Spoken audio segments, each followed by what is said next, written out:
Esta es la tarde en el continente americano. Cuando anochece en Europa y amanece en Asia, así cae la tarde en el continente americano y transcurre la noche y el amanecer en el resto del mundo. La tarde. ¿Qué tal? ¿Cómo están? Bienvenidos a la tarde de NTN 24. A nombre de Idania Chirinos les doy la bienvenida a la semana y por supuesto al programa. Las vías de comunicación están abiertas para usted en el Twitter, @la tarde NTN 24, @NTN 24, mi cuenta personal, @Joely Ramírez. Vamos a comenzar en los Estados Unidos, en la Organización de las Naciones Unidas. En Venezuela opera un narcoestado que roba a su propio pueblo. Así lo denunció Estados Unidos ante el Consejo de Seguridad de este organismo. El fuerte señalamiento trascendió durante la sesión convocada por Washington bajo la fórmula ARRIA para analizar cómo la corrupción ha devastado toda la estructura estatal venezolana. De inmediato vamos a hacer contacto con nuestro periodista Alejandro Rincón, que tiene toda la información. Adelante, Alejandro. Hola Joely, televidentes del Canal de las Américas, buenas tardes. Nos encontramos justo en el exterior de la sala donde ha concluido ya esta sesión de consultas informales bajo la fórmula ARRIA, en donde los integrantes del Consejo de Seguridad escucharon distintas razones, argumentos sobre cómo la corrupción ha degradado totalmente la estructura del Estado venezolano.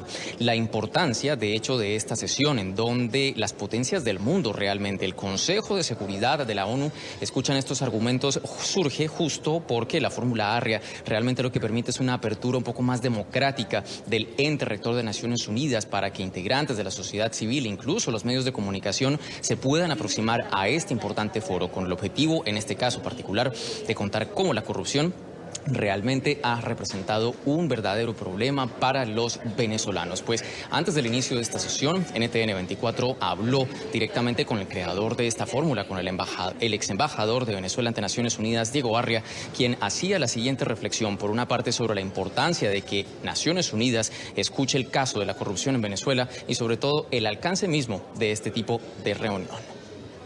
Esta tragedia significa como desborde a otros países, por ejemplo a Colombia, Perú, Ecuador, Chile. Somos realmente no solo, ya no es un problema venezolano, somos un problema de la región y que pone en riesgo no solamente la paz, sino la tranquilidad y los propios sistemas asistenciales de los países que acogen a los venezolanos que huyen de esta tragedia. Mira, si esto fuera una reunión oficial del Consejo de Seguridad, no se habría podido realizar porque realmente Rusia y China la vetaron.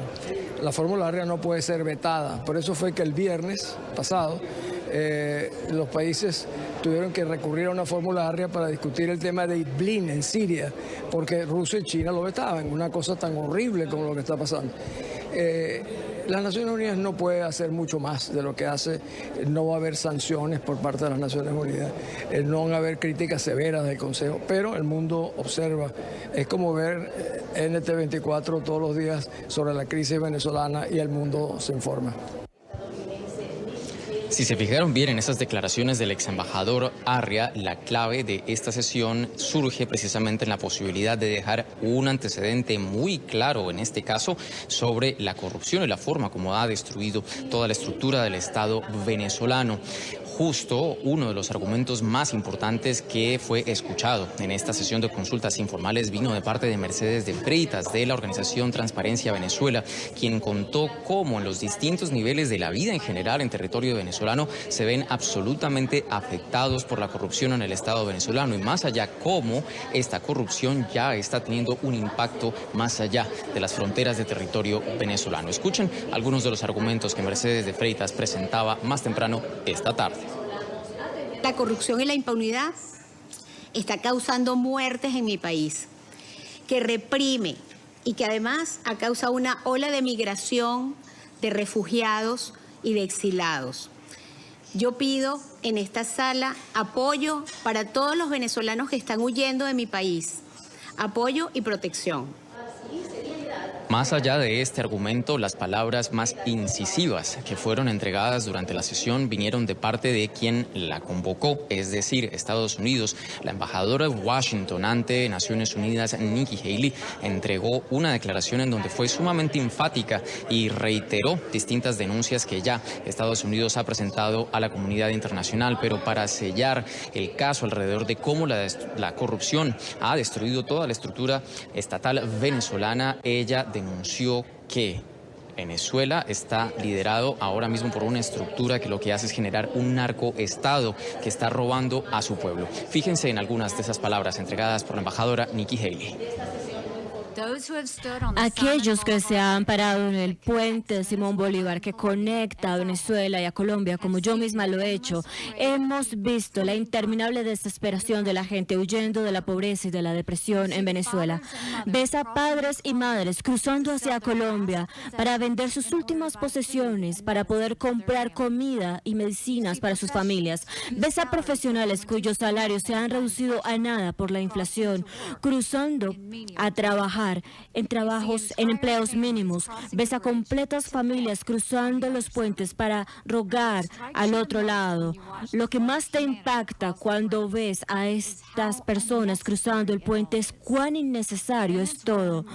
Venezuela fue una vez un país rico, tiene grandes recursos naturales. Algo está muy mal cuando los ciudadanos de un país rico en petróleo tienen que huir para rogar hacia el lado colombiano para alimentar a sus niños.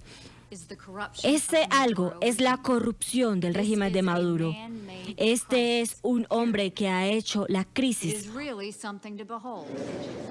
En este caso particular no queda fuera de lugar anotar adicionalmente que la cuestión venezolana tiene un tinte personal para la embajadora Nikki Haley. Recuerden que ella estuvo en la frontera colombo-venezolana con el gobierno de Colombia. Estuvo allí viendo personalmente todo lo que sucede en esta zona limítrofe entre ambos países, de manera tal que tiene una perspectiva clara de la realidad, y justo es por eso que trascienden también esas declaraciones tan incisivas. Incluso en algún momento de esa intervención que entregó ante los integrantes del Consejo de Seguridad señaló directamente a personas como Diosdado Cabello, a quien tildó incluso de narcotraficante.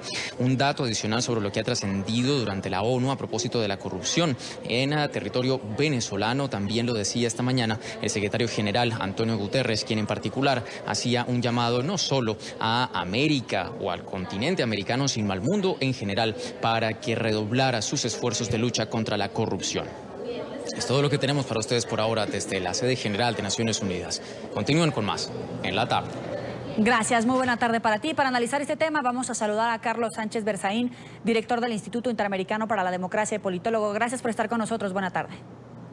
Encantado, buenas tardes. Un saludo a usted y a toda su importante audiencia. Estábamos escuchando el reporte de nuestro periodista, donde se habla del daño que ha hecho la corrupción no solamente al Estado venezolano y sus instituciones, sino a toda la región. ¿Cuál es la gravedad de este señalamiento? Bueno, que estamos poniendo en evidencia a partir del organismo más importante de la humanidad, que son las Naciones Unidas, en su Consejo de Seguridad y a través de la embajadora Haley, que lo que ha sucedido en Venezuela y se ha expandido por las Américas es un sistema de crimen organizado que ha tomado el poder político. Estos no son políticos, son criminales, son delincuentes, que igual asesinan, torturan, matan, están metidos en el narcotráfico, cometen delitos contra el patrimonio del Estado, generan crisis económica y la crisis humanitaria que conocemos en Venezuela. Y eso es delito, eso no es política. La política tiene como características fundamentales, primero, que obedece al voto popular, segundo, que es esencialmente temporal la actividad pública que nace de la política, y tercero, que está sujeta a rendición de cuentas. Y el grupo de criminales que ha tomado el gobierno de Venezuela en este caso, y que además con la misma característica existe el gobierno de la dictadura cubana, la nicaragüense y la boliviana, no son políticos, son delincuentes, y este evento que está sucediendo en las Naciones Unidas está señalando de qué verdaderamente se tratan las dictaduras de Venezuela, Cuba, Bolivia y Nicaragua. Ahora, justo en su primer mensaje como alta comisionada de la ONU, Michelle Bachelet aseguró que el gobierno de Venezuela no se abre a rendir cuentas sobre los abusos a los derechos humanos. Esta declaración está contenida en una copia del discurso de la expresidenta Bachelet que recibieron los medios de comunicación en la inauguración de la última sesión ordinaria del año Consejo de Derechos Humanos de la ONU. Sin embargo, la expresidenta no leyó los párrafos sobre Venezuela en su aparición ante los diplomáticos acreditados. De hecho, solo denunció asimismo que la crisis en Nicaragua ha provocado la muerte.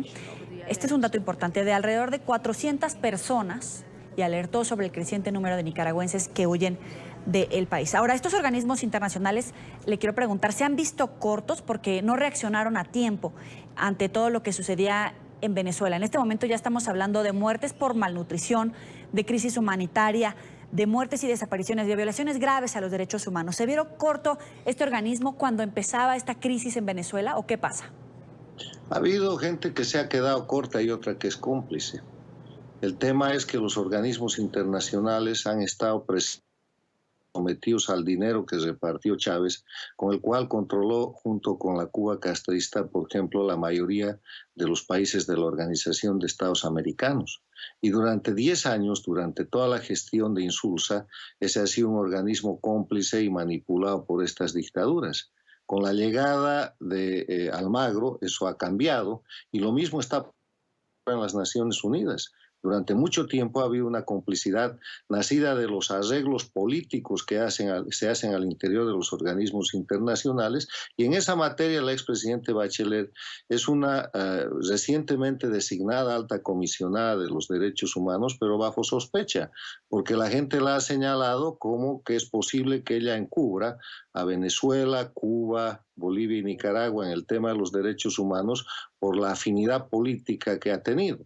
Ahora, yo quiero decirle, lo que está pasando en Venezuela es realmente atroz, pero es la repetición de lo que ha venido pasando en Cuba casi los últimos 60 años. Y lo que está pasando en Nicaragua es una barbaridad, con más de 400 muertos, como usted lo ha mencionado, pero eso no es una noticia para el mundo. O sea que hay gente que está reaccionando tarde, unos lo hacen de buena fe, pero otros lo hacen por complicidad con las dictaduras, que son muy poderosas económicamente hablando. Ya vamos a darle paso al análisis de qué está pasando a nivel regional, pero me llama la atención sus palabras, porque de hecho el ministro de Comunicación e Información de Venezuela, Jorge Rodríguez, dijo que la Organización de Estados Americanos ya no existe, pues a su juicio ha sido destruida por el secretario general Luis Almagro. Vamos a escucharlo y volvemos con usted. Un canciller de un país perteneciente al Cartel de Lima, que estuvo en el grupo de países acompañantes del diálogo en República Dominicana, me dijo: es una vergüenza como Luis Almagro destruyó la OEA. Si eso lo dicen sus aliados del Cartel de Lima, yo no puedo decir sino su palabra vaya adelante. Eso no existe, de verdad. La OEA ya no existe, Oscar, en serio. Ni siquiera pueden cumplir con los propios requisitos de funcionamiento interno, como cuántos son los votos para el quórum, cuántos son los votos para aprobar una resolución. Ni siquiera consiguen los votos, ni siquiera para aprobar una bendita resolución. Ese anuncio del secretario Almagro, ¿quién le va a prestar atención si no existe? Es mentira. Está desbordado, no solamente de odio, sino también desbordado de sus compromisos. Le está comprometido a destruir la democracia venezolana. Y cada vez está más fuerte la democracia venezolana. Hizo todo lo posible por apoyar a los violentos, a los asesinos, a los que quemaban gente viva en el año 2017. Apoya el magnicidio frustrado. Señor Sánchez, ¿la OEA ya no existe o es un intento por dinamitar las instituciones internacionales que señalan, en este caso, al Estado venezolano como un narcoestado, por decirlo menos? Mire, escuchar la grabación que usted me acaba de poner da vergüenza. Ese tipo de gente que representa el crimen organizado vinculado al narcotráfico y a las mayores violaciones de derechos humanos en la región no debería tener lugar en un medio de prestigio como ustedes. Pero esa es la libertad de prensa que las democracias otorgan, inclusive a los criminales, y que ellos, controlando el gobierno de Venezuela, no otorgan a la gente. Le voy a recordar unas pocas cosas.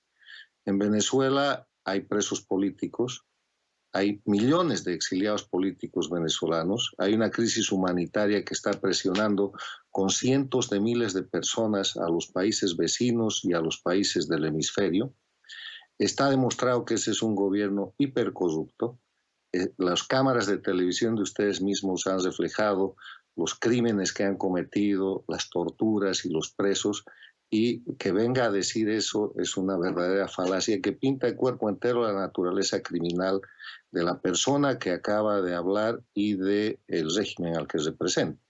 El secretario Almagro lo que está haciendo es volver a la Organización de Estados Americanos por el fuero de sus principios. Y le quiero recordar que mañana, el 11 de septiembre, se cumplen 17 años de la firma de la Carta Democrática Interamericana y que todo lo que ha hecho el secretario Almagro y está haciendo está fundado en los principios de esa carta, que son obligatorios para todos los países de las Américas, incluida Venezuela, que dicen, por ejemplo, que la democracia es un derecho de los pueblos, que los elementos esenciales de la democracia son el respeto a la libertad y a los derechos humanos, la división e independencia de poderes, el acceso al poder y su ejercicio en base al Estado de Derecho, las elecciones libres, justas y basadas en el sufragio universal y secreto como expresión de la soberanía popular y la libre organización política. O sea, tratar de infamar a Almagro poniendo en él todos los crímenes y delitos que el régimen de Venezuela comete, intervenido por Cuba, porque esto no es nada nuevo. Están replicando en Venezuela la dictadura castrista que se ha expandido a Nicaragua y Bolivia más. Da verdaderamente no sorpresa, sino que muestra de cuerpo entero a los personeros y al régimen de delincuencia organizada que hoy día controla el poder político de Venezuela. Ahora, con estas denuncias que estamos escuchando, que usted mismo también pone sobre la mesa, sobre lo que sucede en Venezuela, en Nicaragua, decía hace un momento en Bolivia, obviamente en Cuba, ¿sobre qué estamos parados en América Latina? ¿En crecientes regímenes dictatoriales? Estamos parados en que hay dos Américas, una América democrática y una dictatorial. La dictatorial está formada por Cuba, Venezuela, Bolivia y Nicaragua y está en un proceso permanente de agresión a las democracias, con el dinero del narcotráfico, con el dinero de la corrupción, con el dinero del desvalijamiento de Venezuela. Promueven constantes procesos de desestabilización, de ataque, controlan medios de comunicación, asesinan la reputación de las personas y matan físicamente a otros líderes políticos en la región. Y en esa dinámica lo que estamos viendo es la confrontación de la agonía de estas cuatro dictaduras que están en un proceso de franca caída, pero que, como todo monstruo, cuando está mal herido es mucho más peligroso, están tratando de causarle el mayor daño posible a los pueblos. Y la víctima más notoria en este momento es el pueblo de Venezuela, seguido de la víctima siguiente, que es el pueblo de Nicaragua, víctimas de asesinatos, de torturas, de crímenes de lesa humanidad y del robo y el latrocinio que han cometido estos regímenes, convirtiendo esos espacios territoriales con Cuba y Bolivia en narcoestados. Entonces, en esa dinámica, este es un momento vital en el cual hay que guiarse por los principios y por los valores. ¿Cuáles son? La libertad, los derechos humanos, la justicia, la independencia de poderes, la vigencia del Estado de Derecho, el respeto a la vida, el respeto a la propiedad privada, el respeto a las libertades del individuo. Y si usted se fija, todos esos principios y valores están siendo vulnerados por las dictaduras y entonces la posición de qué lado estar es muy sencilla.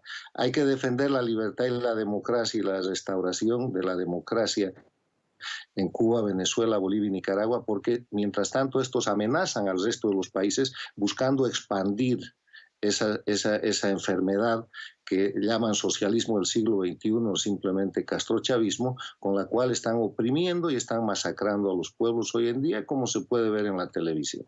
Finalmente, ¿qué pasa, qué le puede esperar a Brasil, donde va a haber elecciones, en Argentina y también en México, donde acaba de ganar Andrés Manuel López Obrador y comienza a gobernar el 1 de diciembre? Buena pregunta esta de México, porque la confrontación que se da no es una confrontación ideológica. Este no es un tema de izquierdas o derechas. Este es un tema de dictadura versus democracia. ¿Qué es la dictadura? La dictadura es el conjunto de gobiernos de este tipo de regímenes, Cuba, Venezuela, Nicaragua y Bolivia, que no quieren dejar el poder, han llegado al poder y se quieren quedar para toda la vida. Para eso Maduro ha falsificado elecciones, ha suplantado a la Asamblea, para eso Evo Morales ha desconocido y está desconociendo el mandato del referéndum del 21 de febrero del 2016, para eso Ortega ha masacrado y ha matado más de 400 nicaragüenses, y para eso la dictadura cubana está 60 años oprimiendo a su pueblo.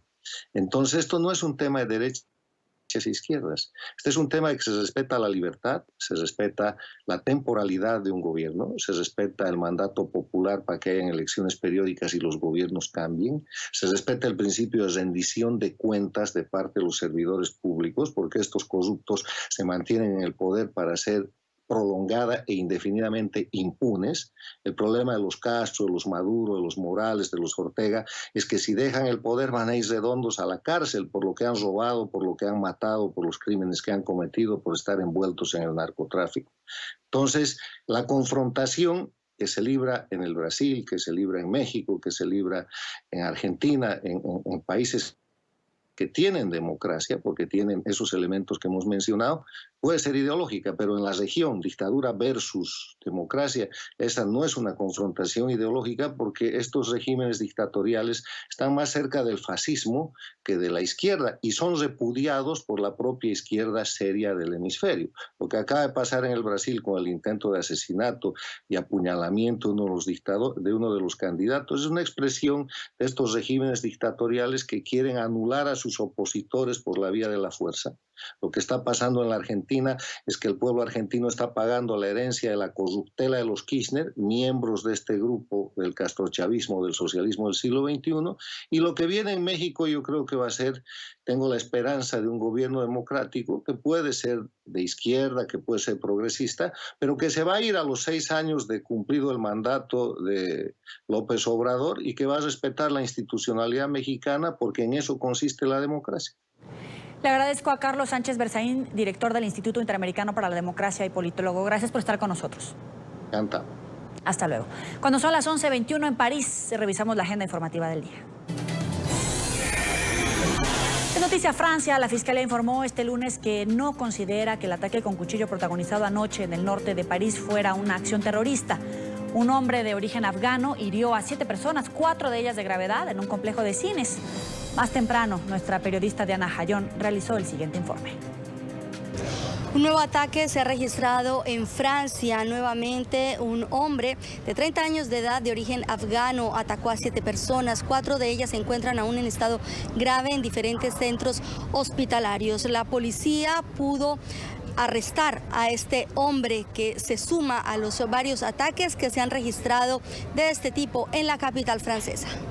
Un nuevo ataque con arma blanca se registró en París cuando un hombre de nacionalidad afgana atacó a varios transeúntes, hiriendo a 7, 4 de ellos de gravedad. El atacante no tiene antecedentes judiciales según las primeras investigaciones y su modo de operación es similar al utilizado anteriormente en París por los denominados lobos solitarios.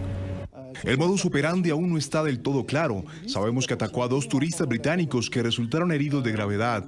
Entre las víctimas también hay un turista egipcio y también 4 ciudadanos franceses. Los golpeó con el cuchillo en la espalda y en el pecho, y también usó una barra de acero. Gracias a la rápida intervención de varios testigos, el hombre pudo ser detenido por la policía luego de herir gravemente a sus 2 últimas víctimas, 2 turistas ingleses. Acerca de su arresto, los jugadores de petanca que estaban cerca y escucharon gritos, le arrojaron bolas de petanca para detenerlo. Y esto permitió que arrestaran al atacante. Por eso deben ser elogiados por su coraje y su mentalidad cívica, ya que impidieron que el agresor hiriera más víctimas. Las autoridades han alertado sobre el aumento de este tipo de ataques en el último año, la mayoría sin ningún vínculo probado con grupos terroristas, pero que de la misma manera alteran el orden público en Francia. La investigación sobre los móviles de este nuevo ataque sigue en su curso. Desde París, este fue un informe de Diana Jayón para la tarde de NTN 24. Es noticia argentina, donde se disparó la inflación. El aumento del dólar en la última semana hizo que los empresarios subieran los precios de los productos. Los especialistas financieros esperan que el mes de septiembre cierre con una inflación del 6%. Federico Juanto tiene el desarrollo de esta noticia. Adelante. Hola, ¿qué tal amigos de la tarde? Y la disparada del dólar fue al costo de los precios de los productos. Por eso los empresarios tuvieron que subir las tarifas, no solamente de los productos, sino también de los servicios públicos. Lamentablemente la situación económica del país está atravesando su peor momento, con una inflación que se espera que para el mes de septiembre sea del 6%. Por el impacto de la devaluación, la inflación de septiembre se proyecta más alta que la de agosto. El aumento del dólar repercutió en los costos de los productos, que obligó a los empresarios a subir los precios. No, es tremendo porque aparte no sabes con qué te vas a topar, digamos. Hay también una cuestión de especulación de las diferentes cadenas de supermercados en relación a los precios. Entonces, afecta porque todo aumenta menos el salario, eso es una realidad, digamos. Entonces, nosotros no estamos exigiendo plata para ir a comer a McDonald's. Estamos exigiendo plata para tener educación de calidad, que es el ABC del funcionamiento de cualquier nación que quiera progresar. Y lo que está haciendo el gobierno es una medida consciente, planificada. La devaluación, nosotros como estudiantes lo sabemos, no fue una cosa, una disparada del mercado, porque sí fue un pactazo que hicieron las exportadoras, el Fondo Monetario y el gobierno, que frente a la necesidad de ajustar, lo hizo vía devaluación. Entonces afecta a los sectores populares, que hoy la leche, los fideos, los productos de primera necesidad estamos hablando. Y en ese marco, combinado con la inflación y el aumento de las tarifas de servicios de agua, luz, gas, pone realmente en jaque el funcionamiento. Los salarios quedaron por debajo del aumento inflacionario. No, por eso este gobierno está pasando una crisis brutal. ¿Por qué? Porque la población no le cree más. Porque efectivamente no llegamos a fin de mes, no podemos comprar los insumos básicos necesarios. Entonces, esto obliga a la gente a salir, a organizarse, a ver cómo lucha. Y en algunos casos, como en el caso de los docentes, tener que tener un triple laburo. Cuando nosotros empezamos a trabajar con un solo cargo, estamos 2.000 pesos por debajo de la línea de pobreza. Los docentes universitarios realizarán un paro de 48 horas también en reclamo a los aumentos salariales. Como así también el 25 de septiembre se espera un paro de todos los trabajadores estatales, reclamando al gobierno el aumento de los salarios, la apertura de las paritarias que estén acorde con la inflación que se espera que para este año sea del 44%. Desde Buenos Aires, esta es toda la información. Continuamos con ustedes en el Centro Internacional de Noticias. Hasta luego. Es noticia, el presidente de Chile, Sebastián Piñera, a 6 meses de haber asumido el poder, el mandatario alcanzó un rechazo a su gestión de 44% y un apoyo de 42%. Así lo reveló un sondeo de la firma Cadem. Es la primera vez durante su segundo mandato que la desaprobación supera el respaldo ciudadano. Juan Pablo Monsalve tiene la noticia. Adelante. Hola, ¿qué tal televidentes del programa La Tarde de NTN 24? Pues no es fácil el panorama que enfrenta el gobierno del presidente Sebastián Piñera. Sin duda el rechazo ciudadano ha ido en aumento y todo lo contrario está sucediendo con su aprobación, va en caída. Desde el propio gobierno del presidente Sebastián Piñera insisten en que ellos están trabajando para sacar adelante el programa de gobierno. Por su parte, desde la oposición aseguran que las promesas incumplidas, la falta de una reactivación económica y también la instalación lenta, como lo han señalado desde la oposición que ha tenido el gobierno, le han pasado la cuenta. Esto es lo que dice el senador opositor y presidente del Partido Socialista, Álvaro Elizalde. El gobierno generó importantes expectativas que no ha sido capaz de cumplir. Y en segundo lugar, porque el crecimiento económico no se está traduciendo en la mejoría de la economía de las personas. Vemos los problemas que hay en materia de empleo, vemos también que las remuneraciones están estancadas y por tanto hay una sensación que el progreso no está llegando a todas partes. Y en segundo lugar, ha habido serios problemas de gestión. Este gobierno tiene un récord de seremi, gobernadores que no han podido asumir sus cargos o que han durado muy poco tiempo. Nosotros acá tuvimos la posibilidad de hablar con la ciudadanía, preguntarle cómo están evaluando estos primeros 6 meses del gobierno del presidente Sebastián Piñera. Las opiniones están divididas. Yo encuentro que lo ha hecho mal porque no se ha preocupado de lo que la gente está pidiendo y muchas cosas de las que dijo que iba a hacer no las ha hecho y tampoco ni tampoco se ve que las vaya a hacer. El gobierno ha sido particularmente propenso a cometer errores tontos, digamos, de forma, mientras que en el fondo probablemente esté haciendo cosas acertadas a lo que hay que darle tiempo y paciencia también. De la hecatombe económica que tuvo la presidencia anterior a lo que ahora está sucediendo, Chile está volviendo a despegar. Yo creo que desde la perspectiva de la gestión hay que dar tiempo a todos los gobiernos. Con la dinámica de política obstruccionista, sea que sea el gobierno que esté, la verdad que no es mucho lo que se puede lograr. Y es que apenas se conocieron estas cifras publicadas por la firma CADEM, desde el gobierno del presidente Sebastián Piñera salieron a defender la gestión. Lo hizo la ministra vocera de gobierno, Cecilia Pérez. Y lo hemos dicho, más allá de las encuestas, el compromiso del gobierno del presidente Sebastián Piñera es uno: trabajar todos los días con esfuerzo, con sentido de urgencia, para provocar los cambios que las familias de nuestro país necesitan, las prioridades de los chilenos, y en eso estamos trabajando. Si bien son solo 6 meses los que han pasado desde que el presidente Sebastián Piñera asumió el poder, pues hay gran expectativa por parte de la ciudadanía, específicamente en cómo lograr que las buenas cifras económicas, específicamente a nivel macroeconómico, que han reportado entidades, por ejemplo, como el Banco Central, se puedan ver materializadas en el bolsillo de todos los chilenos. Esta es la información que podemos entregarles a esta hora desde Santiago de Chile. Continúen ustedes con más en el programa La Tarde de NTN 24. Es noticia del presidente de Colombia, Iván Duque, quien llegó a Panamá. El mandatario sostuvo un encuentro con su homólogo panameño, Juan Carlos Varela, con quien habló de temas de seguridad y migración. Colombia ha sido un país muy impactado por esta situación, ya que prácticamente no solo es el flujo que recibe de personas de Venezuela, sino que también participa como un país donde muchos venezolanos les toca salir a Colombia para luego ir a otros países del sur. Y una vez más trabajaremos en conjunto haciendo un llamado firme al diálogo político, al regreso al sistema democrático y a la búsqueda de entendimientos puntuales que permitan que esta situación humanitaria que afecta a millones de venezolanos se detenga, porque sin duda alguna está teniendo un impacto muy fuerte en los países de la región. La solidaridad de todo el continente se requiere para enfrentar esta crisis humanitaria que hemos vivido por cuenta de la dictadura venezolana, que ha generado un éxodo sin precedentes en nuestro continente. Creo que todos debemos trabajar, la solución debe ser de todos, su voluntad es clara y la nuestra también.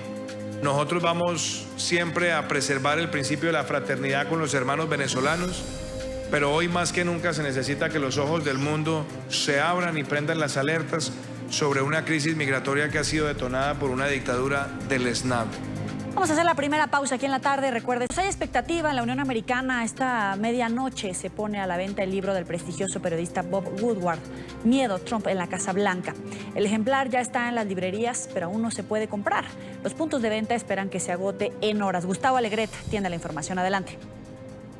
Saludos, muy buenas tardes. Hoy es una de esas noches de estreno, pero no cinematográfico, sino de la puesta en la circulación, en venta, uno de los libros más esperados de los últimos 15 días, el del periodista Bob Woodward. Como decían ustedes, es el libro que describe el miedo por Donald Trump en la Casa Blanca. Va a compartir escenario en muchas librerías con libros políticos como estos, y destaco 2 de los que hemos encontrado en las últimas horas en las librerías y que siguen teniendo mucha atención. El de Omarosa Manigault Newman, ex asesora de Donald Trump, que acaba de publicar este libro en el que describe esa Casa Blanca caótica y además dice que grabó conversaciones con el mandatario en la Casa Blanca. O este otro, por ejemplo, de James Comey, exdirector del FBI, quien también salió de la administración con muchas críticas al mandatario. Lo que se viene es otra tormenta, porque se han conocido algunos fragmentos de ese libro, Miedo por Trump en la Casa Blanca, de este prestigioso periodista que describe una administración, la de Donald Trump, llena de desconfianza y de hostilidades. Un ejemplo solo: en el libro, de acuerdo al periodista, el mandatario llamó retrasado mental al fiscal general del Estado, y pues el libro lo que hace es abundar más en esas críticas a la falta de organización, dice el libro, a moralidad que rige los principios del presidente de los Estados Unidos. Quieran o no, la polémica está servida. Ciertamente yo preferiría tomar en cuenta las declaraciones de gente que está aquí, que trabaja en este edificio, que interactúa con el presidente todos los días, como el general Maris, como el general Kelly, como yo, no ex empleados que se rehúsan a poner su nombre en cosas cuando se trata de atacar al presidente. Creo que nosotros somos fuentes mucho más creíbles y mucho más confiables en esta administración.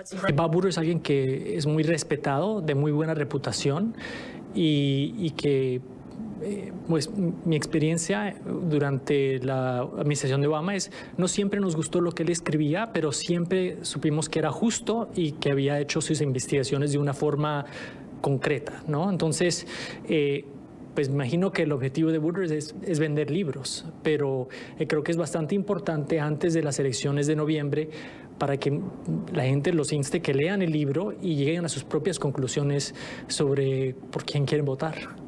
Si bien el libro no está a la venta y por eso no se lo podemos mostrar, porque las librerías ya lo tienen, esta que estamos ahora en el centro de Washington nos ha dicho que lo guardan celosamente, no lo pueden poner a la venta ni enseñarlo siquiera hasta las 12 de la noche, pero muchos se han acercado ya interesados y con ganas de comprarlo. Me interesaría comprarlo para saber cómo está funcionando todo lo que pasó ahorita, que ya estuve leyendo el reportaje que salió en el New York Times de la resistencia que hay dentro de la Casa Blanca. Me parece muy interesante. La comedia, digamos, que ha generado este señor es lo que dicen todo el mundo, que parece que fuera irreal. Necesitamos más libros como estos que nos cuenten lo que está ocurriendo realmente con todas estas noticias falsas y, saben, toda la desinformación que hay afuera. Necesitamos algo que definitivamente podemos tener de alguien de adentro. Después de leerlo, y por supuesto, el autor tiene mucha credibilidad y todo su trabajo previo. Han tenido mucha investigación, pero no estoy seguro por qué sería diferente. El presidente Donald Trump ha cargado en los últimos días contra el libro, dice que es ficción, y contra su periodista, un periodista que por cierto es muy respetado entre la clase política y entre el mundo del periodismo en Estados Unidos. Es ganador de 2 premios Pulitzer, pero para Donald Trump lo que se va a publicar no responde a la realidad y por lo tanto es un episodio más de un libro, otro más, según el mandatario, que va en su contra, que intenta desprestigiarlo. Desde Washington, Gustavo Alegret para NTN 24. Gracias, Gustavo. Y en esta parte del programa saludamos a Luis Fleischmann, profesor de Sociología en Palm Beach State College. Gracias por estar con nosotros. Bienvenido. Un placer estar acá con ustedes. Quiero comenzar con la trayectoria.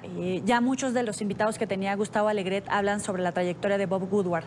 Él destapó el escándalo del Watergate que obligó a Nixon a renunciar a la presidencia en Estados Unidos en 1974. Sin embargo, hoy por hoy, la Casa Blanca y el propio Trump aseguran que el libro contiene historias inventadas por ex empleados descontentos. De hecho, Trump le dijo al portal de Daily Caller que básicamente pues era una información sin ninguna confirmación. ¿Qué peso tiene el hecho de que un periodista del que estamos hablando de esta talla haga estos señalamientos contra el presidente Trump? Bueno, obviamente Bob Woodward es una persona que tiene una gran trayectoria, como tú lo acabas de decir, fue el hombre que destapó Watergate. Es un hombre incluso que viene de un fondo conservador, o sea, no es que viene no es una persona autodeclarada muy liberal o ideológica. Es una persona, una especie de periodista clásico, donde la investigación y la seriedad están por encima de todo. O sea, es muy difícil desafiar la seriedad o el prestigio de Bob Woodward.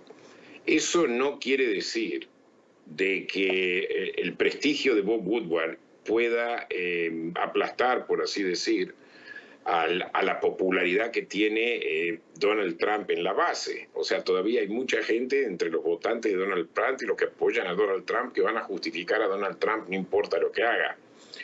Y obviamente se van a adherir. O sea, pese a la seriedad de Woodward, no es claro cuánto eso tiene peso por sobre la popularidad que tiene Trump dentro del Partido Republicano. No hablo dentro del país tanto, pero sí dentro del Partido Republicano. Y no sé si es suficiente como para sacarlo o para que pierda las elecciones en el año 2020 tampoco. Todavía no estoy seguro de eso. ¿Cuál sería el peor escenario para Trump? ¿El peor escenario para Trump? Sí. Bueno, el peor escenario para Trump en este momento, porque yo siempre encuentro gente que justifica, no importa lo que Trump haga, justifica su actitud. Yo creo que en este momento el peor escenario sería que Mueller, el investigador especial Robert Mueller, encuentre algún tipo de evidencia donde hubo asociación o lo que llaman collision en inglés, o sea, una especie de asociación para para ganar las elecciones, una asociación con Rusia que es un poder adversario, un poder adversarial. Si es así, yo pienso que hay lugar para un juicio político. Y en este momento no estoy seguro cuánta evidencia hay por el momento. O sea, ya vemos, por ejemplo, Michael Cohen dijo que estaba dispuesto a testificar de que Donald Trump aprobó las reuniones con los rusos. Hemos visto que gente asociada con Donald Trump se reunieron con los rusos.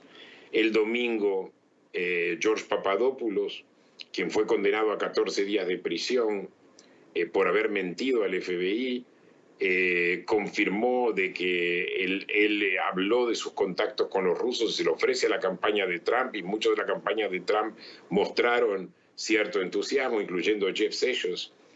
Pero la cuestión es cómo convertirlo a todo esto en una evidencia suficiente para que sobreponga a toda la resistencia política.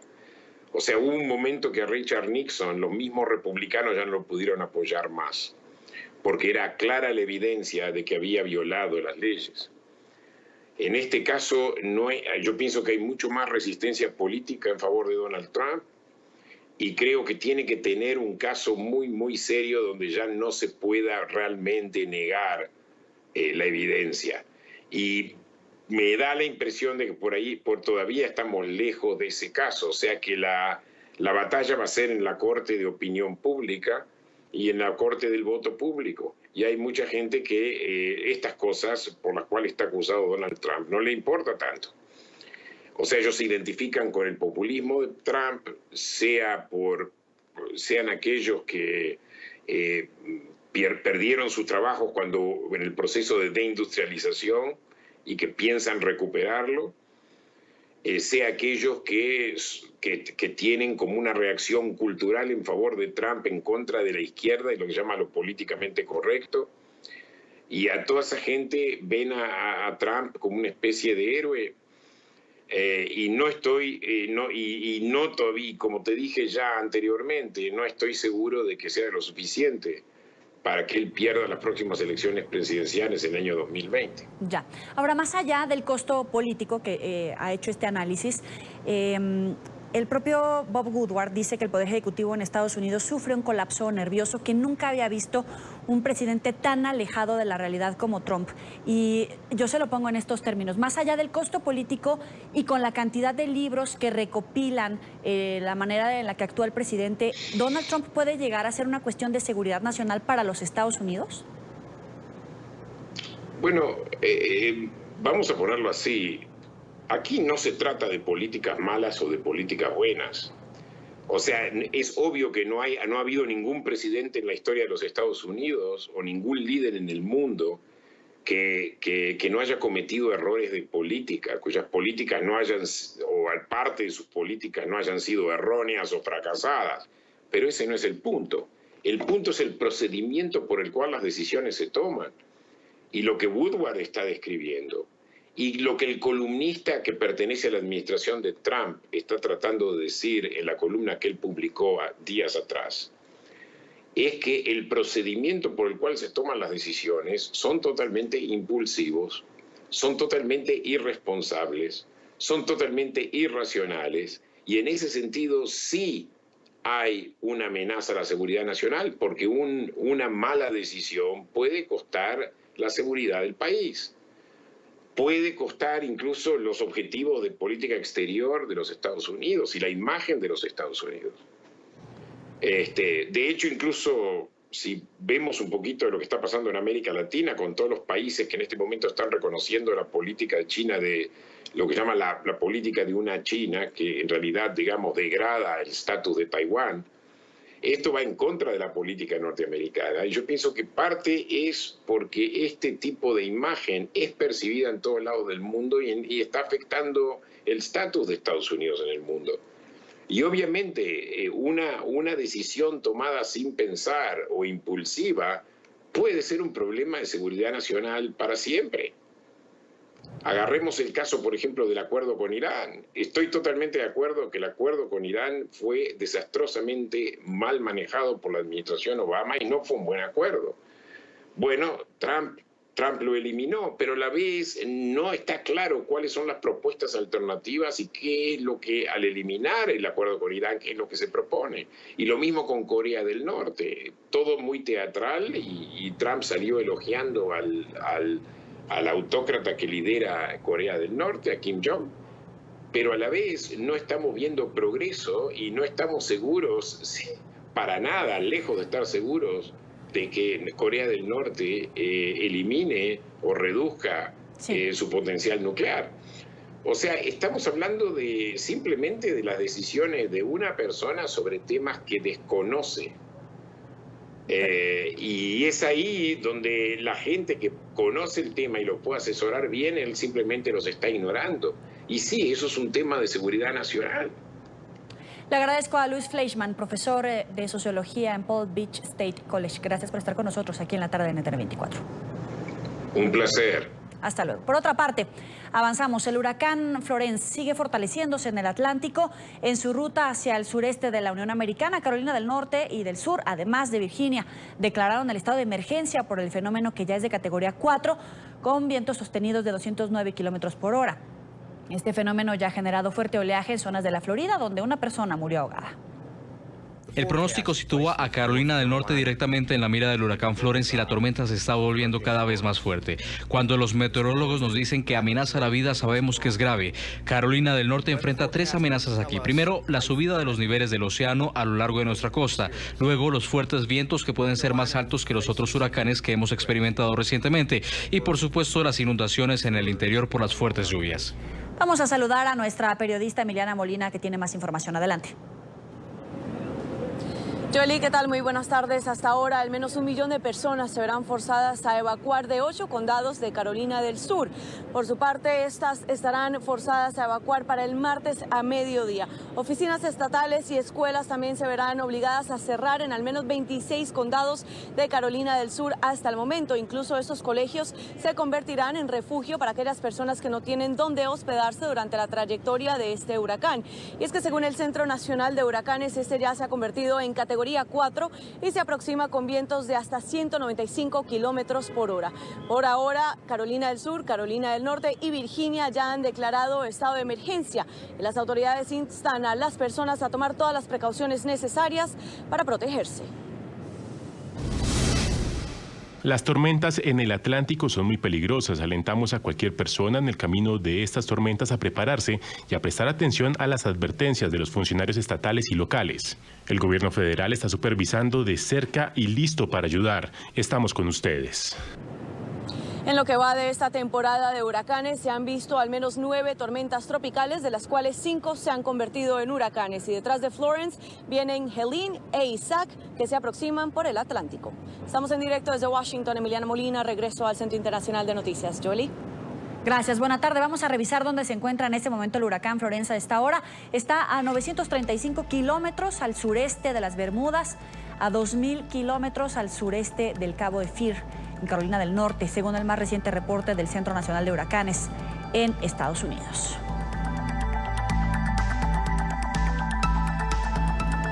En Venezuela, un nuevo convenio cambiario entró en vigencia y, según el gobierno nacional, dará igualdad de apertura a la compra y venta de dólares, pero los economistas y políticos aseguran que no hubo modificaciones sustanciales porque se sigue manteniendo el control al no eliminar la tasa DICOM, que es administrada por el Banco Central.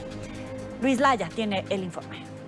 La página del Banco Central de Venezuela titula Nuevas reglas de juego. Bueno, hoy venimos a decirle que las nuevas reglas de juego son las mismas reglas del juego. El parlamentario Juan Andrés Mejías aseguró que no hay modificaciones en el tema cambiario que hablen de estabilidad económica. Aseguró que el gobierno busca monopolizar las divisas provenientes de las remesas que envían desde el exterior y que mientras se mantenga la tasa supervisada del DICOM no se puede hablar de libertades cambiarias. Asegura que el gobierno necesita estas divisas porque los ingresos por petróleo ya no son suficientes. No es verdad que hay libre convertibilidad porque ¿quién en su sano juicio va a ir a cambiar dólares en un banco, bien sea público o privado, si sabe que hay una tasa cuyo valor es más alto en el mercado, como se ha denominado, paralelo? Y no hay libre convertibilidad porque no hay suficiente oferta de divisas. No confían en el sistema, un sistema que sigue siendo opaco, no queda claro. Ellos hablan de que esto se va a determinar en base a la oferta y la demanda, pero es evidente que siguen existiendo dos mercados, un mercado que flota libremente y otro mercado que es regulado. No queda claro quiénes son los beneficiarios de esas divisas que posee el Estado. Siguen habiendo entonces fuentes para la corrupción. Además, criticó que todas estas medidas económicas anunciadas desde el Ejecutivo no han traído soluciones, sino mentiras, porque hicieron creer que mejorarían la calidad de vida, pero la inflación y la escasez se agudizaron, una realidad que se siente en la calle al conversar con los ciudadanos. No he encontrado prácticamente productos en cuanto a proteínas, digamos, lo que es carne, pollo, ese tipo de cosas para nada. Y la cola si hay, es bestial, bueno, pues kilométrica. ¿Y los precios? Exorbitantes. Esos son incomprables. Después del nuevo cono monetario, nuevos precios, como que desapareció del mercado. Bueno, elevado, de repente, bueno, uno dice elevado porque no gana esa cantidad para poderlo mantener esos precios, ¿me entiendes? La carne, el huevo, el pollo, todo lo que implica proteínas para nuestro país, hoy pareciera no existir, pareciera haberse esfumado y se ha esfumado nuevamente porque estas medidas, esta persecución que han implementado en contra de los pocos venezolanos que siguen apostando por el futuro, que a pesar de toda la persecución siguen intentando remar contra la corriente, bueno, a esos venezolanos también ahora deciden perseguirlos y esto ha generado una nueva inflación y una nueva escasez que estamos padeciendo todos los venezolanos. Mejía exigió al gobierno nacional que se haga más transparente el intercambio de divisas a través del DICOM, pues aseguró existe corrupción en este sistema. Asimismo indicó que se deben incentivar políticas públicas que promuevan la producción nacional. Desde Caracas, Venezuela, para la tarde de NTN 24, Luis Alejandro Alaya. En esta parte del programa saludo a María Carolina Uzcategui, presidenta de Consecomercio. Gracias por estar con nosotros. Muy buenas tardes, un placer. Quisiera que me ayudara a explicarle al auditorio de NTN 24 qué significa la libre convertibilidad. Desde allí comenzamos con el problema. No hay libre convertibilidad. No existe cuando tú no sabes realmente cuáles van a ser las reglas claras de juego que se van a manejar en esto. El convenio cambiario que ellos anuncian, este nuevo convenio cambiario, sigue dejando dudas sobre algunos temas. Y el más clave, el más importante de todo, es el tema de confianza, que no se genera con este nuevo sistema. No se sabe, como explicaba el diputado y como explicaban en el intro que escuchamos anteriormente, de dónde van a surgir estas divisas. El gobierno sigue tomando como para ellos los ingresos provenientes de la industria petrolera y de lo que son las industrias básicas, lo poco que hay allí, puesto que sabemos que las industrias básicas están paralizadas en más de un 95% de su capacidad operativa. Y en lo que se refiere a la producción petrolera, pues también hemos tenido una caída bien importante, donde se estima que según la Agencia Internacional de Energía, que para finales de este año probablemente estemos en apenas 1 millón de barriles de petróleo diario. Entonces, cuando tú ves que el gobierno no tiene ingreso de divisas, ¿cómo puedes hacer para generar la confianza suficiente para que el inversionista introduzca divisas allí y eso pueda fluctuar, pueda realmente moverse? No hay la confianza, no hay un verdadero conjunto de medidas completamente articuladas que puedan anunciar una verdadera apertura. Siguen hablando de que los comerciantes, los empresarios somos criminales, somos delincuentes, nos tratan como tal, nos encarcelan, nos persiguen, nos inspeccionan, nos acusan de diferentes formas y por supuesto en una situación como esta no puede haber jamás la confianza mínima necesaria. De hecho, el presidente del Banco Central de Venezuela, Calixto Ortega, destacaba que los empresarios, según sus palabras, iban a poder traer divisas para la inversión en Venezuela. ¿Es así? Vamos a suponer que así fuese, vamos a suponer en realidad todo está hecho como para que tú puedas traer divisas y venderlas en cualquier banco. Pero ¿para qué las vamos a vender si en cualquier momento me puede llegar un inspector del Fundé y me puede obligar a vender las cosas que tengo en mi negocio por debajo de los costos incluso de adquisición que yo haya podido tener? Me puede simplemente ponerme una multa exorbitante porque ellos consideran que mis precios de venta son los que ellos estiman y no lo que dicen mis estructuras de costo. Entonces, ¿cómo yo me voy a arriesgar a tanto si no tengo la confianza suficiente para saber que realmente puedo moverme en una economía sana? Ahora, los diputados a la Asamblea Nacional cuestionaban ya lo que usted decía, quién se va a beneficiar de esas divisas, pero también advertían que son fuentes para la corrupción. ¿Cómo transparentar este procedimiento y estos recursos? En primer lugar, eliminando esa tasa preferencial, tal y como lo decían los diputados del DICOM. El DICOM, si tú en realidad tienes un sistema de libre convertibilidad, no necesitas otra tasa por la cual manejarte, que sigue siendo intervenida por el Banco Central, que sigue siendo manejada como todo lo que maneja este gobierno. Ellos hablan, por ejemplo, de anclar la moneda en el petro, pero quien va a determinar el valor del petro es el Banco Central. Ellos hablan de permitir la libre convertibilidad de la moneda, pero la tasa al final la va a manejar el Banco Central. Entonces, no tenemos nada de esto, no hay nada, como te decía, no hay ninguna condición que realmente genere la confianza necesaria para creer que vamos hacia una economía abierta y una economía de libertades. Por el contrario, siguen habiendo restricciones, siguen habiendo controles y siguen habiendo los mismos problemas que nos han traído hasta aquí. ¿Cómo va a impactar de manera directa al venezolano? Bueno, que la reposición de inventarios para los empresarios, para los comerciantes cada vez se hace más compleja, y si tenemos, como te decía, este acoso, esta persecución que hemos venido teniendo de parte del Ejecutivo Nacional, pues por supuesto la escasez va a seguir acentuándose. Seguimos teniendo un control de precios que pierde vigencia en el momento en que se anuncia, y demostración de ello fue lo que hizo el gobierno la semana pasada, que anunció una lista de precios acordados y 10 días más tarde estaba anunciando otra nueva lista de precios de esos mismos productos. Entonces, no entender cómo funciona la hiperinflación pareciera ser el principal problema que tiene el gobierno, y hasta tanto no lo entiendan y no entiendan que por allí, por acentuar los controles, por acentuar las restricciones y la persecución al empresario, no es como se va a solucionar el problema, sino todo lo contrario, abriendo el mercado y sobre todo parando la emisión de dinero sin respaldo. Ese férreo control que pretenden mantener sobre la economía es como vamos a en realidad tomar la senda del progreso y el bienestar. Por el camino que vamos no es la solución. Le agradezco a María Carolina Uzcategui, presidenta de Consecomercio. Gracias por estar con nosotros aquí en la tarde. Gracias a ustedes. Durante la celebración de la 15ª Cumbre Latinoamericana celebrada en Miami, la directora de contenido de NTN 24, Idania Chirinos, conversó con Juan José Rendón, estratega político, quien ocupa el primer puesto en el top 5 de los consultores políticos más prominentes de América Latina. JJ, gracias por estar aquí. Una vez más, gracias por estar con nosotros. Gracias, saludos a ti, a NTN 24 y a la audiencia.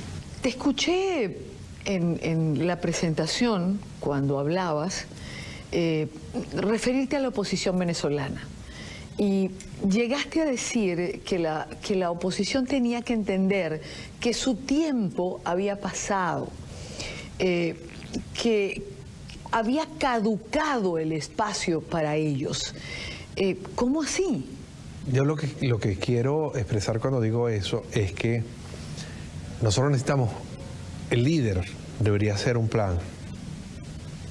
Nuestro líder es un mapa. Nosotros lo que necesitamos, todos los que están adentro, los que están afuera, los desplazados, los exiliados, los perseguidos, todos, es una hoja que nos ponga a todos en la misma línea. Porque no puede ser que cuando el gobierno americano dice que no descarta la salida militar, y el secretario general de la OEA, Almagro, dice que ya habla de la intervención humanitaria y habla de que vivimos bajo el control de unos criminales. No estamos hablando de un gobierno convencional, ni siquiera de una dictadura convencional. Estamos hablando de un grupo de criminales que secuestró a un país. Y cuando oímos a Vivanco hablando de cómo matizamos o cómo resolvemos la crisis de migración, nosotros tenemos que, ¿con quién nos vamos a alinear? Como venezolanos. ¿Nos vamos a alinear con la gente que quiere el diálogo? ¿Nos vamos a alinear con la gente que quiere resolver los efectos? ¿Nos vamos a alinear con la gente que quiere resolver las causas? Como el secretario general y muchos miembros de la OEA que dicen que mientras no haya democracia en Venezuela no habrá solución a los problemas. ¿O nos vamos a alinear con países como el gobierno del presidente Trump, que dice que no reconoce a Maduro como presidente legítimo, no reconoce las elecciones que pasaron, no lo llama presidente, lo reconoce Pence y todos como dictador, le ponen sanciones como narcotraficantes a los principales miembros de ese gobierno? Entonces, bueno, ¿cuál es, digamos, la nomenclatura? ¿Cómo los vamos a codificar? ¿Cómo los vamos a nominar? A partir de esa ubicación de quién es quién, víctimas, victimarios, criminales, oprimidos, secuestrador, secuestrado, la estrategia varía. Y si no tenemos estamos siempre pensando en la coyuntura y pensando en que, bueno, mira, vino el nuevo cono monetario, se devaluó la moneda, no hay abastecimiento, la migración. El gobierno es experto en mantenernos a nosotros distraídos en eso. Ese es su trabajo. Yo he tratado de explicar durante todos estos años que cuando los analistas, economistas y grandes genios dicen que el gobierno hace medidas que son ineficientes o que ellos son unos incapaces, yo digo que no, las medidas son malas, sí, las hacen a propósito, son buenos para la maldad. Su único interés es permanencia en el tiempo. La única manera que logras eso es doblegando la voluntad de lucha de los que no están contigo. Y la única manera de lograr eso es mantenerte hambriado, torturado, distraído, lleno de miedo, lleno de pánico, disperso, peleado, dividido. Claro. Y eso es lo que ellos han hecho, y lo han hecho muy bien. Evidentemente se necesita una hoja de ruta, un plan, algo concreto que presentar. No, y Dani, la comprensión de la naturaleza humana, o sea, las energías humanas no son infinitas.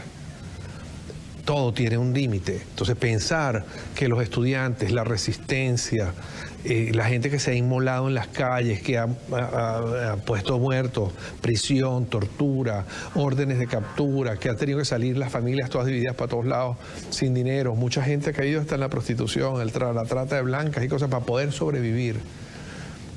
Que esa capacidad es eterna, no lo es. Pero ¿no tendría que haber coherencia, digamos, dentro de quienes se dicen dirigentes políticos para presentar un plan concreto? Depende. Si tú defines que en Venezuela hay una cuasidemocracia y que es un tema electoral y que la salida es electoral y que el CNE es serio y que hay condiciones, digamos, de lucha democrática, que es de lo que yo vivo como estratega, por ejemplo. Entonces tú justificas la existencia de partidos políticos, la existencia de líderes y candidaturas, las encuestas de carreras de caballo y la lucha por la preeminencia de unos líderes sobre otros líderes. Si tú en cambio consideras a Venezuela como una gran cárcel, un gran espacio donde hay unas personas que tienen maltratadas, secuestradas a todos, incluyendo esto que se llama líderes, y que en el mejor escenario el líder A es el líder del pabellón A, donde están los presos y secuestrados de Miranda, y el otro es de las mujeres, y el otro es del sur, y el otro del norte, y todos se pusieron de acuerdo con el objetivo de salir de la cárcel. El plan de escape de la cárcel sería el líder. El plan tiene que ser el líder. Y para entender primero cuál plan hay que hacer, tienes que colocarte en quién es el que te tiene preso, si te tiene preso o no, si tú eres víctima o no. Y eso es una cosa que es difícil de asumir. Mira, yo que no tengo nada que compararme con el sufrimiento que tienen los venezolanos, yo me siento víctima. Yo estoy asilado político, no puedo regresar a mi país, tengo desde el 2004 que no puedo visitar mi patria. Soy perseguido donde estoy, las embajadas de Venezuela y los consulados sirven como órganos de propaganda para acabarme con mi carrera y mi vida. Me infiltran, me sabotean el avión, me han tratado de secuestrar, me han tratado de hacer atentados. O sea, sí, imagínate, yo que estoy afuera me pasa eso, yo ni me quiero imaginar lo que le está pasando a Requesén en este momento, o lo que le pasó al general Vivas, o sentí lo que sintieron los muchachos en Junquito cuando mataron a Oscar Pérez. O sea, ese es el mundo en el que estamos. Entonces, mientras estaban matando a este muchacho en Junquito, ¿la oposición qué dijo? La oposición dijo que asesinaron a este, lo asesinaron. ¿Alguien tuviste que los líderes? No. ¿Tú has visto alguna vez en la Asamblea Nacional de Venezuela, en la anterior y en la otra, cuando el gobierno me puso alerta de Interpol a mí, o me acusaron del asesinato de Serra, que había videos que se veía que lo había matado su novio en su casa, en la X? Nadie dice nada. Entonces, ¿hasta cuándo? Hasta que nosotros nos veamos que estamos todos en el mismo barco, que incluyendo las diferencias que podemos haber tenido en su momento, con gente que estaba en Venezuela y dijo, ay, qué sabroso opinar desde Miami, y ahora resulta que les tocó estar en el exilio a ellos. Y nosotros los recibimos en el exilio a puertas abiertas. Bienvenido, hermano. Hiciste lo que pudiste mientras estabas allá, lo entendemos, en qué te podemos ayudar, trabajo, dinero, cosas, todos los apoyos. ¿Usted cree que estos diputados que se la pasan viajando, viajan con plata que tienen donde del banco de Banesco? Viajan con el dinero que le dan los opositores en los lugares donde van recaudando para poder hacer su gira. Son unos mantenidos del exilio, perdón, en buen plan. Son gente que nos representa, sí, gente que está haciendo gestiones por nosotros, sí, hay que ayudarlos, yo no digo que no. Pero llega el momento donde esas microdivisiones de quiénes van... ¿Tú sabes cuántos venezolanos van a la OEA al mes a pedir citas y cosas? ¿Cuántos van a la Unión Europea? ¿Cuántos están atacando cosas en La Haya? ¿Hasta cuándo? Que su tanita es muy intensa, que yo no sé quién está afuera, que yo no sé quién no me gusta, que cuando éramos chiquitos... O sea, eso es lo que nos tiene así. Y eso fue lo que hizo que Correa durara lo que duró en Ecuador, igual. Eso es lo que está haciendo que Macri tenga los problemas que tiene en Chile, en Argentina. Eso es lo que está logrando que hoy Lula siga teniendo la popularidad, aunque le nieguen que pueda lanzarse del tribunal, él sigue teniendo como esa anuencia. Que haya gente que defiende el régimen de Ortega, que haya gente que vota y sigue creyendo en Mel Zelaya en Honduras, que México se tiró. Ojalá le salga bien esa jugada con Andrés Manuel. Yo estuve en contra, sigo en contra, le estoy dando un beneficio a la duda y pueden decir los mexicanos lo que quieran, que yo no soy extranjero, que no tengo derecho. Yo soy latinoamericano primero, soy anticomunista después y soy humano. Y yo creo en la cultura progresista, yo creo que, no progresista de izquierda, no, que vamos avanzando, no que vamos involucionando, sino evolucionando. Los derechos humanos, la democracia... es una cosa que trasciende la frontera. Entonces, cuando hablan de no intervención y libre determinación de los pueblos, yo digo, bueno, ¿visto desde dónde? Visto de frontera a frontera, ok. Visto desde la luna para acá o desde Marte para acá, nosotros somos humanos y debemos propender al bien común. Los derechos humanos son de todos y los países que tienen derechos y tienen fuerza para que se respeten esos derechos deben defender a los oprimidos que ya no pueden defenderse más. Yo, sinceramente, Dani, con esto termino esta respuesta, no veo organicidad en Venezuela sola, entre los venezolanos liderando para poder enfrentar al régimen. Y creo que si no hacemos cosas contundentes con la comunidad internacional, los que estamos afuera y nos ponemos de acuerdo rápido, vamos a tener, no otra Cuba, porque yo no creo que Venezuela sea igual, es peor. JJ, el mal de adentro es el mal de afuera. Si hay que organizarse adentro, hay que organizarse afuera. ¿Cómo organizar al exilio? Pasa por ponernos de acuerdo. Y te digo por qué, porque hay cosas que se vuelven, de los males se vuelven bienes. Te pongo un ejemplo, las remesas. Hay actores de la oposición en la Asamblea Nacional que hablan de las remesas como una cosa ventajosa. En el sentido que si hay tantos millones de venezolanos afuera que producen en dólares y ahorita el gobierno de alguna manera o de otra les va a permitir que muevan esos dólares, eso generaría una economía paralela que disminuiría los problemas internos y básicamente los opositores torturados, exiliados y desplazados terminarían dándole oxígeno al régimen cuando lo que están haciendo es una acción humanitaria para salvar a sus familiares de que se mueran de hambre o les falte medicina. El desplazamiento es malo, genera una crisis que a su vez genera que la gente se instale, genera empleos y entonces eso genera remesas que a su vez le da oxígeno al régimen y eso se vuelve sostenible. Nosotros tenemos que evitar que esta situación del régimen hoy se vuelva sostenible. Y mi impresión es que mientras más tiempo nos tardemos en entender que necesitamos una intervención internacional de carácter humanitaria y eventualmente militar, con unas condiciones distintas a las que comparan, porque la gente compara sin conocimiento de la historia, comparan con Panamá, comparan con Grenada, comparan con el Chile, no sé qué fecha. Señores, ahorita esa cosa con 4 drones, se acabó esto rapidito. O sea, esto no es como antes. Y además la comunidad internacional tiene que entender que pensar en que no intervenir en Venezuela es respeto. Y que yo respeto para que me respeten, como pretende Andrés Manuel López Obrador retomando la doctrina Estrada. Que es decir, yo no voy a opinar a partir de diciembre sobre Venezuela, porque México ya no se va a meter en los asuntos de otros países. Lo que estás haciendo con eso es que el día que ni Dios lo quiera tengas una tiranía o una dictadura o un gobierno criminal en tu tierra, nadie quiera meterse. Yo creo que es al revés. Nosotros tenemos que ser solidarios, como lo somos con el medio ambiente, como lo somos con los derechos humanos, como hay preocupación de temas globales. Los derechos humanos es un tema global.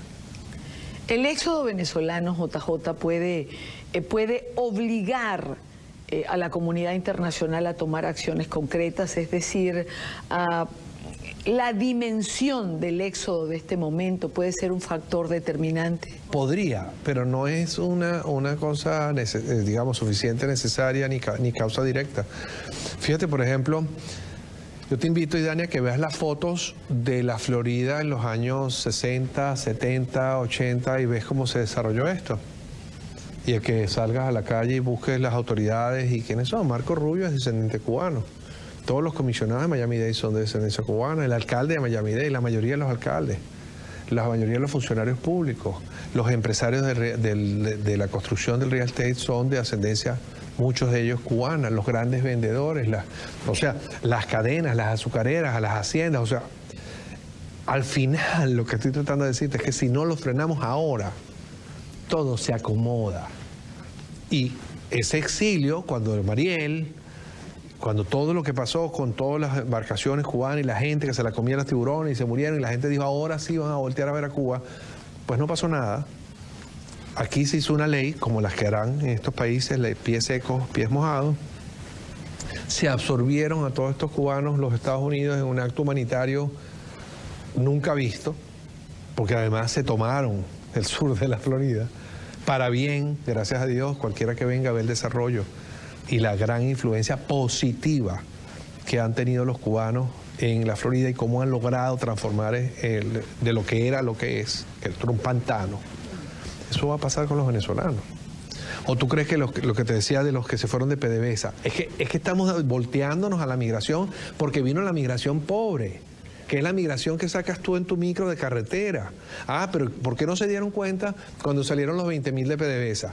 Ah, porque esos ingenieros los absorbieron rapidito. Todas las empresas de Texas, de petroleras americanas, las empresas árabes, en Colombia, en Ecuador, en todos los países donde hay petróleo, en África, los absorbieron. Salieron los médicos. Yo te reto que vayas a cualquier hospital de los Estados Unidos, de España, de Portugal. 20%, 10% de los médicos más calificados son venezolanos. Profesores universitarios en Harvard, en el MIT. O sea, ¿de qué estamos hablando? Entonces, qué sabroso. Esa migración que entró con plata, la aceptaron. La que entró con títulos, la aceptaron. La que entró comprando propiedades y haciendo cosas, o algunas molestias. En Panamá se quejaban del incremento y en Cartagena de los bienes raíces producto de la penetración de los venezolanos que venían con plata y compraban y compraban y compraban. Bueno, esa migración se acabó. Ahora está llegando la gente desesperada que se está muriendo literalmente de hambre. No puedo dejar de preguntarte, ¿por qué, contrario a la oposición, el gobierno ha logrado ser efectivo? Has usado la palabra correcta. Lo que pasa es que es triste que uno pueda decir que un asesino es efectivo. Sí, ellos son eficientes en la maldad, eficientes. Es muy difícil, Dania. Son eficientes en lo malo, son eficientes matando, son eficientes torturando, son eficientes acabando con Venezuela. Eso es lo que son buenos haciendo. Son unos criminales de lo peor calaña que copiaron de Castro, de Gaddafi, del libro verde, del libro rojo. Hicieron esa mezcla con Pablo Escobar un poco por aquí, con Edmund Tutu del otro lado y Idi Amin Dada, toda la miseria, lo peor de los humanos. Esto lo combinaron y ese tratamiento, su principal experimento es Venezuela. Y si la comunidad internacional no entiende que si no frenamos lo que pasa en Venezuela, Venezuela no es Cuba. Y esas son 912.000 kilómetros de territorio con petróleo, minerales, espacio aéreo, penetración por varias fronteras, y que eso ligado al mundo del terrorismo, al narcotráfico, les va a afectar. Y que no es solamente el tema migratorio. Y que no es un solo tema de derechas e izquierdas. Es un tema de un modelo de una gente que logró el sueño dorado de cualquier criminal, tener su propio país. La Corte Suprema del régimen es un parapeto. No hay ningún poder, hay 5 personas mafiosos que se reúnen y deciden la pose del día. Señor vicepresidente, diga esto. Señor tal, diga aquello. Aquí no hay crisis, aquí no pasa nada. Eso es un teatro bien montado, donde la comunidad internacional todavía hoy no termina de entender cómo se baila esto, porque nadie pensó dentro de las bondades de la condición humana que alguien era capaz de tanta maldad. Nadie lo pensó. Entonces, vamos a votar en la OEA para que saquen a Venezuela de la... No se puede, porque Venezuela compró a Trinidad y Tobago 5 paísitos enanos por ahí, perdón, con los países que son chiquiticos, pero no es posible que 4 países que los compran con 50.000 casas que les regala Venezuela tengan más peso que México, Brasil, Argentina, Chile y los Estados Unidos de la OEA. Y de paso se montaron una estructura al lado, UNASUR, que gracias al presidente de Ecuador y a otros presidentes, gracias a Dios, la están desmantelando, pero tenían su estructura y era CELAC paralela, y tienen sus boticos de África, Norcorea, China, Rusia, en Irán y otros países árabes y africanos en la ONU. Tanto que Venezuela llegó a presidir la Comisión de Derechos Humanos. ¿Qué te parece? Entonces, esas ironías, ese es lo que estos han sido capaces de montar. Y los demás, que son demócratas, que sí, tienen sus problemas. Ninguno de nuestros países es perfecto. Hay corrupción, hay imperfecciones, hay abusos institucionales. Son democracias algunas adolescentes, otras posadolescentes, otras preadultas, que no aguantan mucho. Fíjate, por ejemplo, todo el Lavallato en Brasil. Vamos a ver si esas instituciones aguantan eso. Todo el tema de la lucha anticorrupción en Centroamérica, en Guatemala y en otros países. Vamos a ver si las instituciones y las democracias aguantan esos grandes golpes. O Panamá lo aguanta, o Colombia lo aguanta. Porque no estamos listos para esos super acatombes de nuestras instituciones. No estamos listos para eso todavía. Venezuela, la democracia, la agarraron con los pantalones abajo. Y una última pregunta que no sé si te la hago más como periodista o te la hago como venezolana. Dime algo que nos dé esperanza. Yo no estoy diciendo... Dice que el momento más oscuro de la noche es justo antes del amanecer. Hay gente que dice eso. Yo creo en eso. Yo creo que gran parte de lo malo que le ha pasado a Venezuela es que nunca terminamos de tocar fondo. Siempre que vamos a tomar fondo pasa algo. Y creo que nosotros somos tan esperanzados como gentilicio, y tan positivo, y tan dicharachero, y tan alegre, que siempre tenemos como una excusa para no enfrentar las cosas crudas. Y a mí me pasa, o sea, lo estás haciendo tú en este momento en la entrevista, pero a mí también me pasa. Yo digo, bueno, y entonces tan mal estamos, no hay nada posible. Necesitamos siempre algo que nos levante como el ánimo y nos alegre. A veces no, a veces toca darse contra la pared. Y entender que ya estuvo bueno de autoindulgencia, de autocomplacencia, que todas las licencias de divisorias y de agendas personales y de quizás a veces ser demasiado políticamente correcto, no llamando a las cosas por su nombre. Entonces hay gente que habla de pueblo oficialista, pueblo opositor.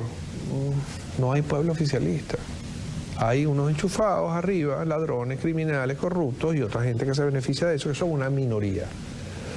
Y ahora tenemos una clase nueva, Idania, que es una clase que no es opositora pura, que no es del gobierno exacta, pero que vive de la crisis, que vive del negocio de las divisas, que vive de las necesidades de la gente de comprar al precio que sea, lo que sea, y que los vemos, es muy fácil de distinguirlo porque los vemos en las redes sociales, viajando por el mundo, alardeando de lo que gastan y lo que compran, y de paso volviendo a Venezuela como si no estuviera pasando nada, y hay 20 muertos un fin de semana, y la foto es de yo aquí vengo bajando del Humboldt, aquí vengo subiendo del Ávila, aquí vengo llegando a La Guaira, aquí vengo llegando de mi viaje a Berlín, vengo de Los Roques, y es como que los que están afuera miran esto.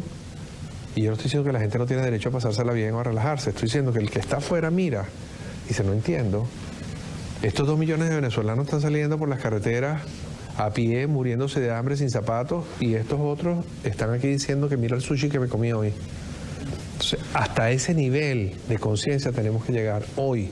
El que sube una foto como esa a su Instagram es cómplice del régimen, es cómplice de la opresión y es cómplice de la falta de coherencia en la comunicación de los venezolanos hacia afuera, que queremos generar conciencia de lo grave que es lo que está pasando por dentro. O sea, es un descaro alardear de bienestar dentro de Venezuela, dentro de la situación que está pasando, y fuera también. Pero digamos, afuera tú podrías decir, bueno, me gané mi plata de otra manera, no me está pasando esto al lado, pero no se vale. Es como si tú ves esas líneas de Instagram o de Twitter, es como que hubiera un mundo paralelo, una realidad, sí, exacto, en la dimensión desconocida. Aquí tú comes, sales, no hay inseguridad, no matan a nadie, hay comida, puedes salir a la calle, vas, celebras cumpleaños, aniversarios, tienes mucha vida social, y aquí al lado tienes los supermercados vacíos, la gente muriéndose de hambre, la prostitución rampante global. Están haciendo una gente un estudio de cómo está la prostitución de venezolanas afuera, insólita. Como siempre, un gusto tenerte en el programa, como siempre, un gusto tener este espacio para compartir contigo. No, a ti y bueno, yo sé que voy a tener muchas críticas por todo lo que te estoy diciendo, pero yo nunca he participado como activista opositor pensando en que me lo agradezcan o que me lo reconozcan. Yo lo he hecho pensando como estratega, que me he recorrido toda Latinoamérica y que quiero a mi país y recorrí mi país muchísimo antes de irme, con la mejor intención de dar luz. A veces te oyen, a veces no. La mayoría de las veces no. Gracias, JJ, de verdad, gracias por estar con nosotros. El equipo periodístico de Los Caminantes sigue su recorrido junto a cientos de venezolanos que buscan un nuevo futuro en Colombia. Esta vez nos encontramos con varias familias que en medio de la intensa caminata tuvieron la suerte de seguir su trayecto hacia Pasto, una ciudad al oeste de Colombia, en una tractomula o camión de carga. Nuestro periodista Carlos Arturo Albino tiene más información. Adelante, Carlos. Amigos de la tarde de NTN 24, aquí estamos en la zona fronteriza, puente internacional de Rumichaca, entre Colombia y Ecuador. Es que este es uno de los puntos más deseados para los migrantes venezolanos luego de una larga travesía por las carreteras de Colombia. Son caminantes, muchos de ellos son caminantes. Es que sin recursos vienen con una travesía desde Cúcuta y empiezan su caminata hasta otros lugares de Colombia e incluso a otras naciones. Vamos a seguir conversando con la gente que llega acá. Mi señora, ¿cuál es su nombre y apellido? ¿De qué parte de Venezuela viene? Me llamo Yeris Medina, vengo de Maracaibo, estado Zulia, y es difícil. Tengo desde el jueves viajando, desde las 3 de la mañana. Gracias a Dios me he encontrado con buenos venezolanos. Nos han dado el apoyo y eso. ¿Cómo han sido los caminantes? ¿Ha visto los caminantes? Sí, unos mochileros se montaron con nosotros en Honda. Y habían 2 niñas, eso era horrible, pero dice que los venezolanos, los colombianos le dieron el apoyo, le dan crema dental, dinero, todo, mucho. Y vienen caminando desde Cúcuta, por ahí anda uno que también viene caminando desde Cúcuta. ¿Cuántos años tiene usted? 23 años. ¿Y esos 23 años resumidos en estas maletas? Dios, ¿qué le puedo decir? ¿A quién deja en Venezuela? A mi mamá, a mi sobrino, a toda mi familia,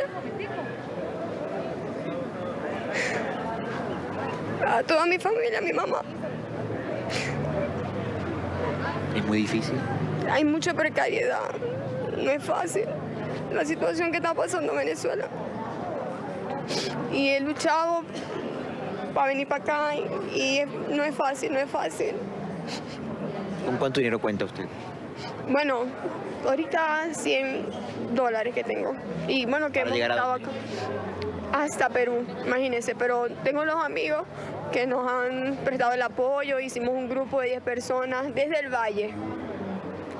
Y bueno... ¿Usted estudió? Sí, yo soy licenciada en Trabajo Social. ¿No podía Tengo mi título.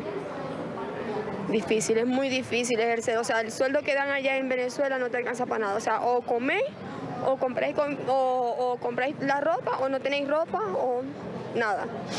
Muchísimas gracias, feliz viaje. Gracias, de nada. Son lágrimas de odio de los migrantes venezolanos que deben escapar de la difícil situación que se da en Venezuela.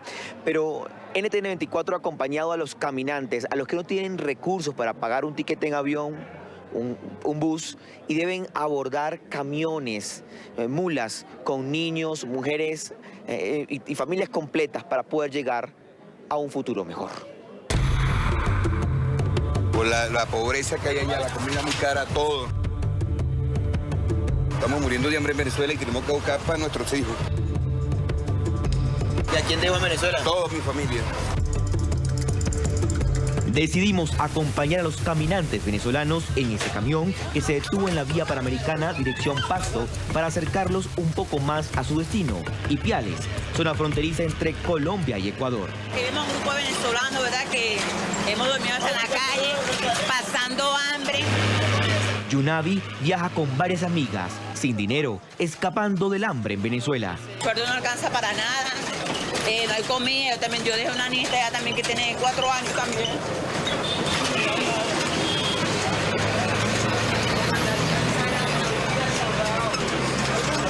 Es parte de uno venirse y deja a tu mamá ya. Mira, esto sale por televisor por lo menos, no importa que salga por televisor, es la verdad.